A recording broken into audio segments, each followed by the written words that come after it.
انہوں نے کہا ہے کہ جو اس طرح کی ہیومن رائٹس وائلیشنز ہوئی ہے اس میں ہم سپریم کورٹ میں جا رہے ہیں، جس کے اندر 7 CCTV فوٹیج کیمرے لگے ہوئے ہیں، جو کہا گیا کہ بجلی بند نہیں ہوئی تھی۔ 7 CCTV فوٹیجز ان کے بیڈ روم کے سامنے اور وہ سارا کچھ شو کرتے ہیں، وہ لگے ہوئے ہیں۔ 5 دن ان کی بجلی کاٹی گئی ان ہیومن طریقے سے، ایک کائنڈ آف ٹارچر ہے۔ اور 10 دن کے لیے اس 8/7 کا جو ڈیتھ سیل ہے اس کے اندر ان کو کنفائن رکھا گیا، اور بندہ کیسے کھانا ہضم کر سکتا ہے اور کس طرح کی ان کی کیفیت رہی وہ سب آپ تک پہلے بات پہنچ چکی ہے۔ پھر اگلے دنوں میں 24 گھنٹے کے اندر صرف 1.5 گھنٹے کے لیے ان کو باہر نکالا جاتا تھا، اس کے علاوہ 22.5 گھنٹے ان کو اس کمرے میں رکھا جاتا تھا کہ جو آپ کے سامنے ہے، جو کیفیت آ چکی ہے، جس طرح کے حالات میں ان کو رکھا گیا، اور کتابیں ان تک نہیں پہنچنے جاتی تھیں جو پچھلے 6 ہفتے سے یہاں ہیں، اور ان کے کپڑے بھی وہاں نہیں پہنچائے جاتے تھے جو آج ہم نے ریکویسٹ کی ہے کہ ان کو پہنچائے جائیں۔ ایکسرسائز مشین جو عدالت کے حکم سے ملی تھی وہ بھی واپس لے لی گئی۔ اس کے علاوہ فیملی سے ملاقاتیں بند کر دی گئیں، پولیٹیکل لیڈرشپ سے، فرینڈس سے، دوستوں سے، لائر سے کوئی ملاقات نہیں تھی۔ اور یہ جو طرز عمل انہوں نے اڈاپٹ کر رکھا تھا، اس یزیدیت اور فسطائیت پہ یقین رکھنے والی حکومت نے، یہ سزائے موت کے ملزمان کو بھی یہ حق حاصل ہوتا ہے کہ وہ دن میں باہر پھرتے ہیں، گھومتے ہیں، ان کو پوری آزادی ہوتی ہے، جبکہ ان کے ساتھ جو ظلم، جبر، بربریت ہوئی یہ آج تک کسی سابق پرائم منسٹر کے ساتھ نہیں ہوئی، کبھی چیف منسٹر کے ساتھ نہیں ہوئی، اور کبھی کسی سابق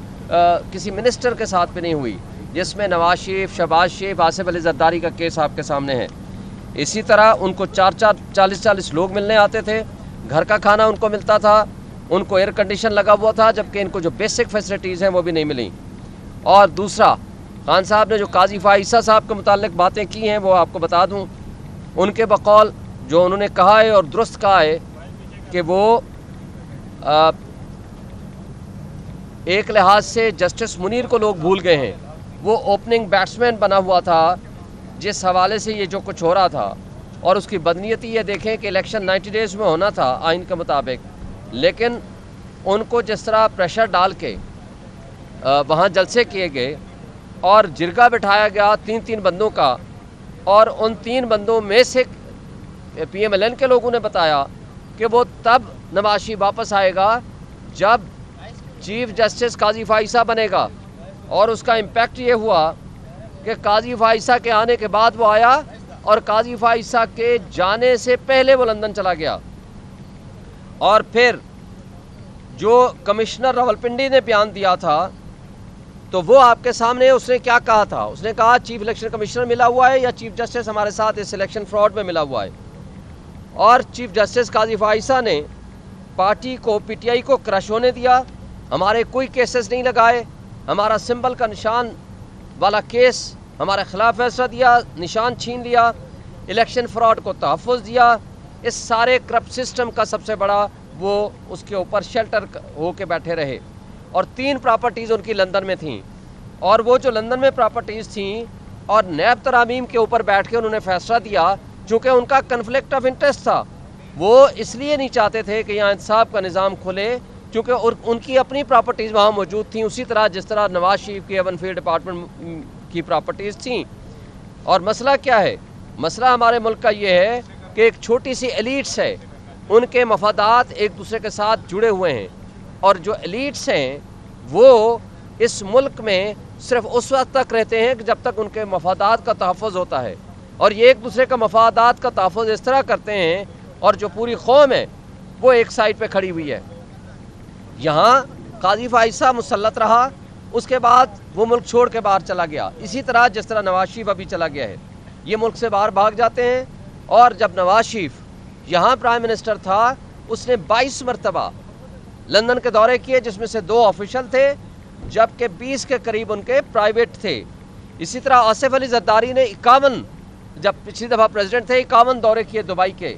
جو کہ پرائیویٹ تھے، اور ہر ایک کے اوپر 6-7 لاکھ ڈالر خرچ ہوتے تھے کم سے کم، اور وہ سارے پبلک ایکسچیکر سے خرچہ آتا تھا۔ اور جس طرح ان لوگوں نے فراڈ اور منی لانڈرنگ کے ذریعے یہاں حکومتوں پہ مسلط ہوئے اور اس کے ذریعے اپنے پیسے کو بچاتے ہیں، وہ سب آپ کے سامنے ہیں۔ اور یہ قرضے کے ڈالر ہیں جو یہ ضائع کرتے ہیں، اور قوم کو اس کا ریٹرن کرنا پڑتا ہے، قرضہ واپس کرنا پڑتا ہے۔ آج گیا ہوا ہے نواز شریف باہر، اس کو کہیں اسرائیل کے خلاف بیان دے نا،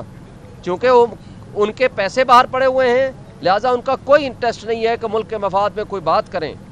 اور اسی طرح قاضی فائزہ نے جس طرح حدیبیہ پیپر مل جو منی لانڈرنگ کی بنیاد تھی اس کو بند کیا ٹیکنیکل گراؤنڈز پہ، اور اس میں بھی یہ صرف نواز شریف کو بینیفٹ کرنے اور اس کی فیملی کو بینیفٹ کرنے کے لیے یہ مفادات ان کو دیے۔ اسی طرح بدنیتی سے جو بنیادی انسانی حقوق کی وائلیشنز ہوتی رہی اس کے اوپر وہ خاموش رہے، یہ جائے کہ اس پہ انکوائری کراتا اور وہ کیسز لگاتا، خواہ وہ الیکشن والا کیس ہو، خواہ وہ کمیشن والا کیس ہو، خواہ 9 مئی کے حوالے سے ہمارے پٹیشنز تھیں، ان کا کوئی سنوائی نہیں کی اور اپنی من پسند بینچ بٹھا کے اور وہ غلط فیصلے کرتا رہا جس کے ذریعے آج تک ہم یہ سمجھتے ہیں کہ وہ جو ججز آئے ان میں بدترین جج کے طور پر ہم ٹائٹل اسی کو ہی دیں گے۔ اور اس کے بعد جو کمشنر نے کہا تھا راولپنڈی نے، آج تک اس کے اوپر کوئی انکوائری نہیں کی۔ اگر یہ انڈیپینڈنٹ ہوتا تو اس پہ انکوائری بٹھاتا جس میں ان کا اپنا نام آیا تھا، اور آج تک وہ غائب ہے، وہ کہاں ہے اور اس کی کوئی سٹیٹمنٹ سامنے نہیں آئی، اس کے اوپر بھی کوئی ایکشن نہیں لیا۔ اور پھر جاتے جاتے جس طرح پریکٹس اینڈ پروسیجر آرڈیننس جاری کیا گیا اور اس کے ذریعے اسپیشل کمیٹی بنائی گئی اور اس کے نتیجے میں آرٹیکل 63A کی تشریح کی گئی، اور اس تشریح کے نتیجے میں جو ان کو بینیفٹ ملا یا دیا گیا یا سہولت کاری کی گئی کہ 26ویں ترمیم کی جا سکے، لوٹے بنائے جا سکیں، لوگوں کی بیٹیوں کو، ماؤں کو، بہنوں کو اٹھایا جائے اور لوگوں کو لوٹاکریسی کے ذریعے اور پیسے دے کے لوٹے خریدے جائیں، تو یہ سب کچھ ہم نے اپنی آنکھوں سے دیکھا، اور اس پہ ہم یہ سمجھتے ہیں کہ یہ ساری کی ساری جس انداز سے انہوں نے سہولت کاری قاضی فائزہ نے کی ہے یہ کسی لحاظ سے سوٹیبل نہیں ہے۔ دیکھیں، اور پھر اس کے علاوہ جب ہم نے کہا تھا کہ جوڈیشری کے ذریعے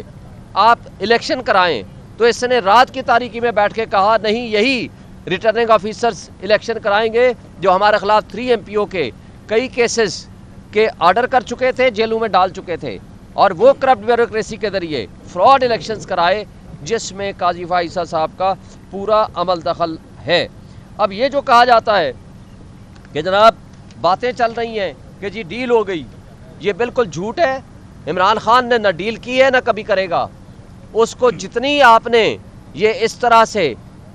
بند کر کے، جو کہ جانوروں کے ساتھ بھی وہ سلوک نہیں رکھا جاتا جو عمران خان کے ساتھ کیا گیا ہے، اس سب کچھ کے باوجود وہ نہ ڈیل کرے گا نہ ڈیل ہے۔ وہ جدوجہد کر رہا ہے اس ملک کے حقیقی آزادی دلانے کے لیے، وہ جدوجہد کر رہا ہے اس ملک کے لوگوں کو ان کا حق حکمرانی واپس کرنے کے لیے، وہ جدوجہد کر رہا ہے اس وقت جمہوریت کے لیے، حقیقی جمہوریت کے لیے، جس کا مطلب ہے کہ لوگوں کے فیصلے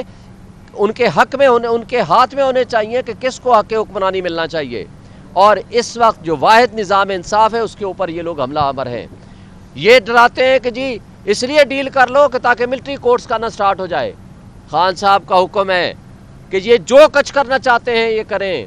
ہم نہ کل ڈرے تھے نہ آج ڈریں گے، اور انشاءاللہ تعالی عمران خان جہاد کر رہا ہے، لہذا جہاد جو شخص کرتا ہے اس کو پورا حق حاصل ہوتا ہے کہ وہ عوام اور قوم کی حقیقی وہ حکمران ہیں، وہ حقیقی ترجمان ہیں، اور وہ دلوں کا بادشاہ ہے، اور انشاءاللہ اس کا کوئی ڈیل نہیں ہے اور نہ کسی سے وہ ڈرتا ہے۔